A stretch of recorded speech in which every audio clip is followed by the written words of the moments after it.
Kembali lagi bersama saya, Kristalina Simamora SPD untuk pembelajaran hari ini. Ingat mutu kita, KBBI pastinya. Kami bangga berbahasa Indonesia. Baiklah, untuk topik hari ini kita akan membahas tentang hikayat. Apakah kamu pernah mendengar hikayat sebelumnya? Oke, baiklah, kita akan membahas apa itu hikayat. Hikayat adalah merupakan suatu karya sastra lama yang berbentuk prosa yang di dalamnya mengisahkan tentang kehidupan dari keluarga istana, kaum bangsawan, atau orang-orang ternama dengan segala kehebatan, kesaktian, ataupun kepahlawanannya. Hikayat juga menceritakan tentang kekuatan, mukjizat, dan segala keanehannya. Hikayat ini cerita-cerita zaman dahulu yang berbau-bau dengan kerajaan, yang bisa ada kekuatannya, yang banyak cerita ini yang dimasukkan ke dalam sinetron atau film. Itu dia adalah hikayat. Mungkin kamu sering menontonnya, mungkin kamu tidak tahu kalau itu adalah hikayat. Nah, itu dia hikayat tadi. Nah, setelah kita tahu pengertian hikayat tadi, hikayat itu berasal dari bahasa Arab, yaitu haka, yang mempunyai arti cerita atau menceritakan. Nah, untuk apa dulu hikayat ini dibuat? Hikayat ini digunakan sebagai pembangkit semangat, penghibur, atau pelipur lara. Dan isinya itu digunakan untuk meramaikan pesta. Hikayat mulai berkembang pada zaman Melayu klasik, sehingga banyak kata-kata di dalam hikayat itu mengandung bahasa Melayu klasik yang terkadang kita susah untuk mengerti bahasa tadi karena dia menggunakan bahasa Melayu klasik. Nah, itu dia pengertian dan asal-usul arti kata hikayat. Kita lanjut. Ciri-ciri hikayat. Nah, hikayat mempunyai 6 ciri-ciri. Yang pertama, hikayat menggunakan bahasa Melayu lama. Nah, itu dia, karena ini adalah salah satu jenis karya sastra lama, dia masih menggunakan bahasa Melayu. Nah, yang kedua, istana sentris. Apa artinya istana sentris? Artinya cerita-cerita dalam hikayat ini selalu berpusat di dalam istana, pasti berhubungan dengan istana atau kerajaan. Yang kedua, tidak logis. Artinya, di dalam cerita ini banyak hal-hal yang tidak dapat diterima oleh akal. Misalnya mereka punya kekuatan, bisa menghilang, bisa terbang, dan sebagainya. Itulah dia tidak logis tadi. Yang keempat, statis. Berarti hikayat ini bersifat kaku dan tetap. Itu dia. Ciri kelima, anonim, artinya tidak diketahui siapa yang mengarang cerita hikayat tersebut. Keenam, hikayat menggunakan kata arkais atau kata-kata yang sudah tidak lazim lagi digunakan. Kita lanjut ke struktur hikayat. Struktur hikayat ada 6. Pertama, abstrak. Abstrak adalah gambaran atau ringkasan awal cerita.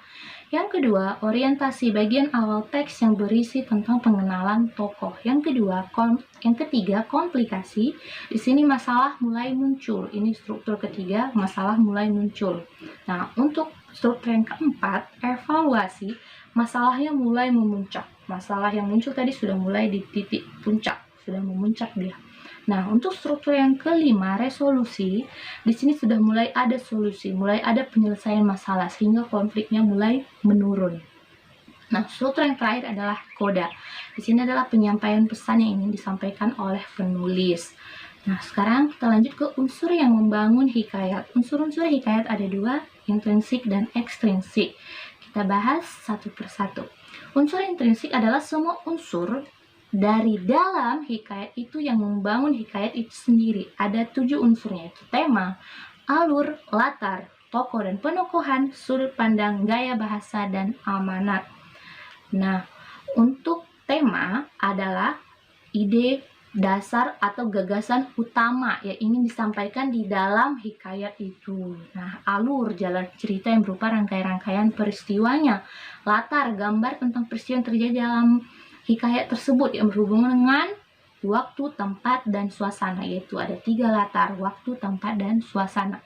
Masuk ke tokoh. Tokoh adalah semua pelaku yang ada di dalam hikayat. Nah, penokohan yaitu pemberian watak atau sifat kepada para tokoh yang ada di dalam hikayat itu. Gaya bahasa adalah cara pengarang dalam menyampaikan cerita hikayat tersebut. Sudut pandang, posisi pengarang dalam hikayat itu. Nah, untuk amanat adalah pesan moral yang ingin disampaikan di dalam hikayat itu. Nah, itu dia tadi unsur intrinsik. Sekarang kita masuk ke unsur ekstrinsik. unsur ekstrinsik adalah semua unsur pembentuk hikayat yang berasal dari luar hikayat itu sendiri. Ada 3, latar belakang pengarang, latar belakang masyarakat, dan nilai-nilai yang terdapat pada hikayat itu.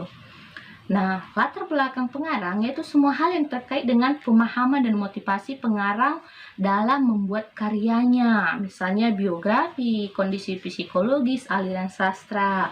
Seperti itu. Jadi kalau saya orangnya ceria, karya sastra yang saya hasilkan biasanya juga akan berisi tentang hal-hal yang ceria. Itu dia. Latar belakang masyarakat itu segala hal di masyarakat yang mempengaruhi alur cerita di hikayat tersebut. Misalnya jika hikayat itu bercerita tentang masyarakat di daerah pedesaan, pasti ceritanya bagaimana tentang kehidupan di desa itu yang akan dibahas. Tidak mungkin akan membahas cerita tentang kehidupan di kota, seperti itu.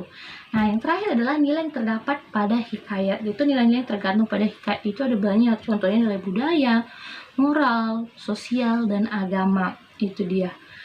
Nah, kita lanjut ke jenis-jenis hikayat berdasarkan isinya dan berdasarkan asalnya. Itulah dia, ada 2 pembagian hikayat, yaitu berdasarkan isinya dan berdasarkan asalnya. Nah, untuk yang berdasarkan isinya, hikayat dibagi menjadi 6. Pertama itu adalah cerita rakyat, epos India, cerita dari Jawa, cerita-cerita Islam, sejarah dan biografi, dan yang terakhir itu adalah cerita berbingkai. Itulah dia jenis-jenis hikayat berdasarkan isinya.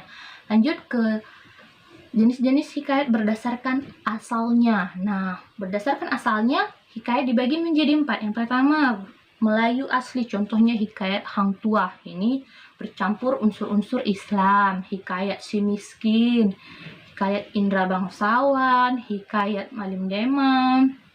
Lanjut, kedua, pengaruh Jawa, hikayat Panji Semirang, hikayat Cekel, hikayat Indrajaya. Ini dari cerita Angling Dharma. Ini bahkan sudah dibuat ke dalam televisi, sudah dijadikan cerita yang bisa kita nikmati dalam sinema elektronik. Itu dia.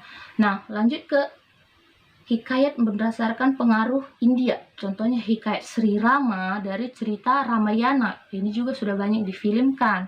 Hikayat Perang Pandawa dari cerita Mahabharata. Ini juga sudah ada di sinetronnya. Hikayat Sang Boma dari cerita Mahabharata lagi, dan hikayat Budiman. Nah, yang terakhir hikayat menurut pengaruh Arab dan Persia. Misalnya hikayat Amir Hamzah, hikayat Bahtiar, hikayat 1001 Malam.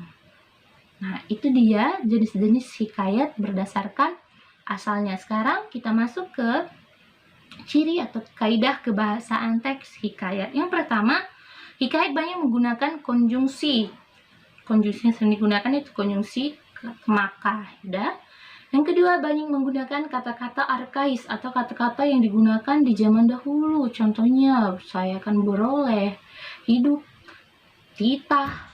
Nah, kata titah yang harusnya perintah yang biasa kita dengar sekarang. Buluh, ini seperti semak. Itu dia. Ini sudah jarang kita gunakan di zaman sekarang. Itu dia. Itu adalah kata-kata arkais. Nah, ciri yang terakhir adalah banyak menggunakan majas. Nah, majas yang sering dipakai di hikayat itu adalah majas antonomasia dan simile. Majas antonomasia adalah majas yang menyebut seseorang berdasarkan sifat atau karakternya. Misalnya si miskin, si cantik. Nah, itu dia contoh dari majas antonomasia. Baru majas yang digunakan lagi itu adalah majas simile. Nah, majas simile itu adalah majas perbandingan. Dia membandingkan sesuatu dengan sesuatu. Dia biasanya menggunakan kata-kata seperti laksana, bak, bagaikan. Kita sering mendengar kata hidup mereka bagaikan langit dan bumi. Mereka seperti pinang dibelah dua. Itu adalah majas simile. Itulah majas yang sering digunakan di dalam hikayat. Nah, itu dia pembelajaran hari ini tentang hikayat.